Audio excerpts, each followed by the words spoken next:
Hello, my name is Milan Sharma, and I have some very, very interesting news to share with you. And many of you have been questioning about the WikiLeaks and how it revealed her close ties, very close ties to Wall Street and corporate executives. So I have a very, very interesting article to share with you, and I'll just show you this right now, and you can decide on this. Yep, you read it right. DC hive mind mulls how Clinton can pass huge corporate tax cuts. And you might be thinking, oh, wait a second. I thought I thought Hillary Clinton was against cutting taxes for the corporations. She's a Democrat, right? She's for raising taxes on the wealthy, and so there'll be equal distribution of wealth. But that's wrong because Obama, he made Bush tax cuts permanent. He's a neoliberal. We spend over 50% of our military budget, and it's ridiculous. So I'll just go on and on. So let me just show you this article again. Let's get into it. So treating the whole voting thing as a formality, a serious political players are now pondering how exactly President Hillary Clinton can pass what Elizabeth Warren has called a giant wet kiss for tax dodgers. This discussion isn't happening on television where normal people would hear about it, or on Reddit where people would freak out about it. To the degree it's taking place in public at all, it surfaces in elite publications where only elites are paying attention, such as the corporate media, where 90% of our television is dominated by corporate news, such as CNN, Fox News, MSNBC, CNN, ABC, CBS, and so on. For instance, Peter Orszag, a top Obama economic official, before he left to cash in with Citigroup, just wrote an op in the Financial Times about how to make a wet kiss happen. Few regular Americans read the Financial Times, or even if they did, what Osberg says requires a little deciphering. So this is what he said. Let's zoom in for you. What then are the prospects for new initiatives in a Clinton administration? Mrs. Clinton has proposed a $275 billion in new infrastructure spending over 5 years, which is a good idea because I agree with that with Senator Sanders. $250 billion in direct federal spending and $25 billion to set up an infrastructure bank. The question is how to finance this spending.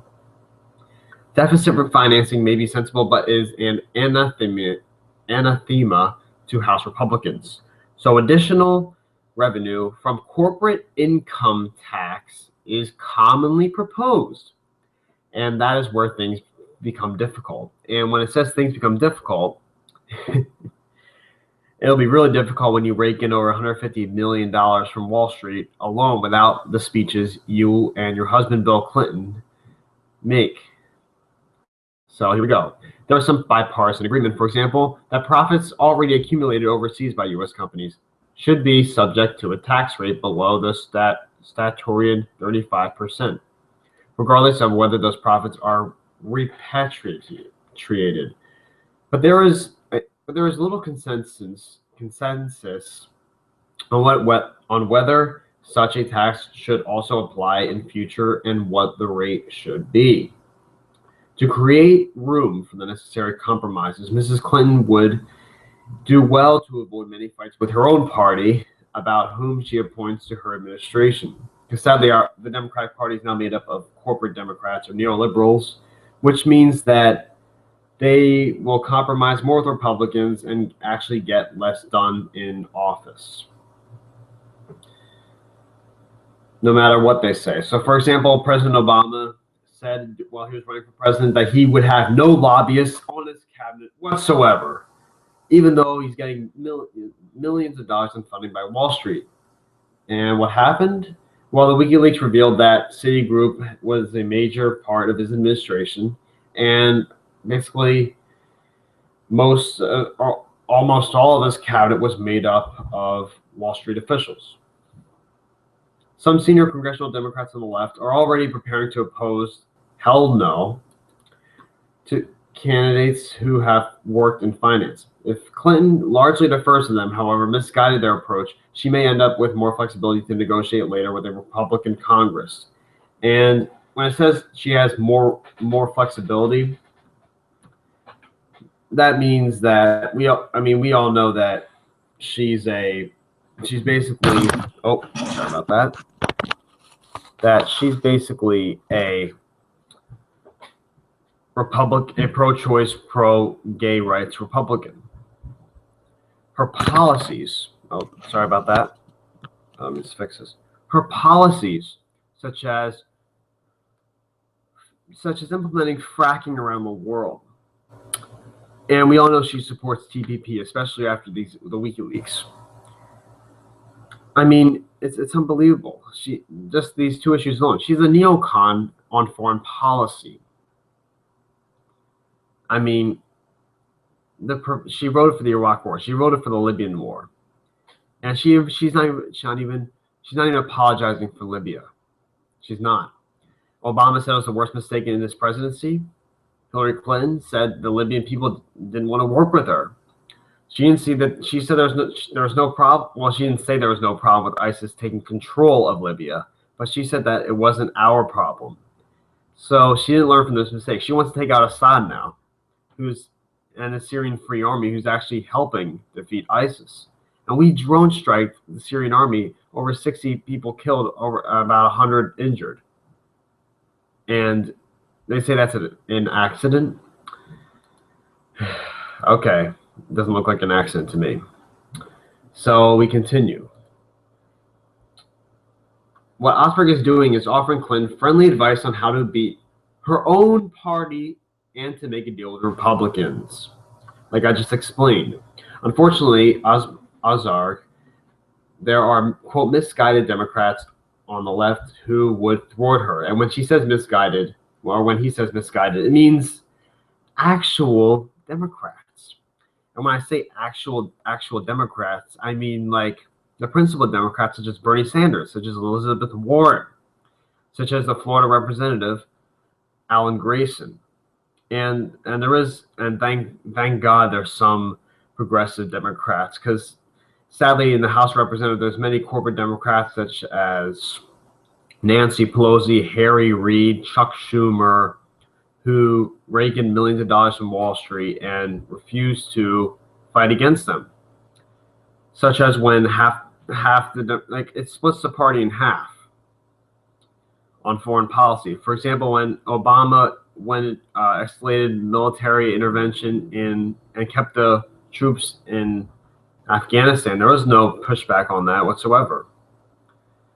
So let's continue with the article. Right here. So that's what misguided means. They're actual Democrats, not corporate Democrats that make up our Democratic Party, sadly.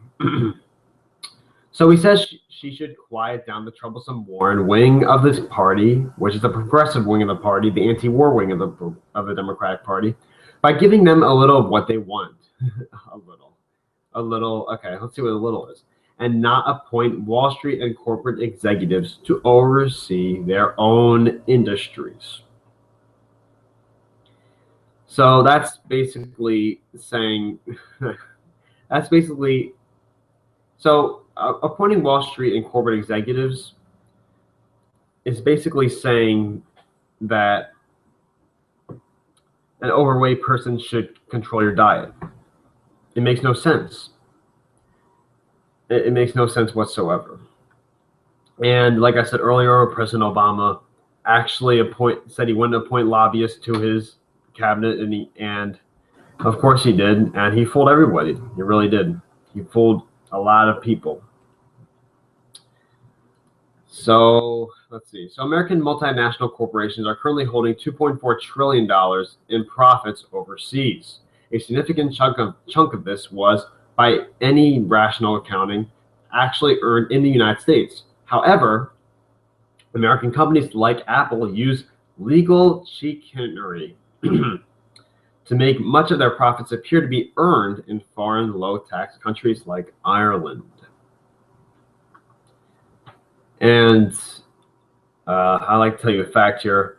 By the way, corporations such as Verizon and GE have actually paid zero cents in taxes in years past. And some of them are still doing that currently today. Just wanted to make that point to you guys, because I think it's a lot of people say that we should actually cut the corporate taxes, which is not be good at all, because they already get away with so much through the loopholes. So let's continue. They do this because they don't have to pay taxes on overseas profits at the U.S. statutory rate at 35% until they bring it back home. So they've been refusing to do that until they get a sweetheart tax deal. Corporate America already got such a deal in 2004, when a tax holiday lowered the tax rate for repatriated profits to 5%. Overseas profits have since then reaccumulated on a gargantuan scale, and the U.S. corporation feel that they have leverage to cut a new deal that would go further than 2004. So this is just all for greed. They have no purpose, and it's not going to help. When people say it's going to help our economy, it's not going to help our economy. It'll just make their profits increase, such as TPP. TPP is not going to help our economy. It's going to help the few at the top. So if you don't believe me, why do you think the trade deal was negotiated in a soundproof room in Brussels, Belgium, where you weren't even allowed to bring a phone or anything? You only notes, and that's it. You can just write notes. You couldn't record anything. And it was so strict. And get this, only corporate executives were allowed to go in there. That's it. Nobody from the labor unions or trade unions or environmentalists, nothing like that. So please, just keep that in mind when people say that about trade deals. First, they want a special tax rate. Wait a second. Oh yeah, first they want a special tax rate for the $2.4 trillion when it's bought back to the U.S. As Orzag puts it, there is bipartisan agreement that it should be well below the statutory 35%. Donald Trump proposed 10%, which would be devastating. Several years ago, John McCain and Kay Hagan of the DNC suggested an 8.75%, down to 5% if the company expanded their U.S. payroll. So 8.75%. Even Trump is proposing a couple percentage points higher than John McCain. Unbelievable. Second, they want to create a new permanent tax rate for overseas profits that's close to zero as possible.